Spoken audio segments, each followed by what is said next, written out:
আমি মোহাম্মদ তাহিদুল ইসলাম সাজু, বৈষম্য বিরোধী ছাত্র আন্দোলন রাজশাহী জেলা আহ্বায়ক।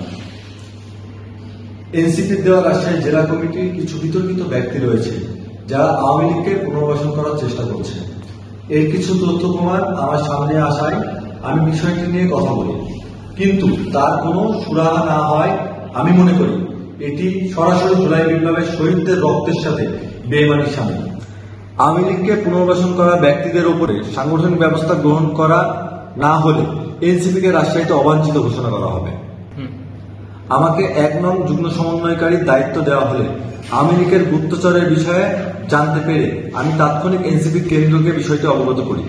তারা তদন্তের আশ্বাস দিলে আমি থেমে থাকি, কিন্তু এখন পর্যন্ত বিষয়টির ব্যবস্থা না নিয়ে আওয়ামী লীগকে পুনর্বাসন করার ধুম চলছে।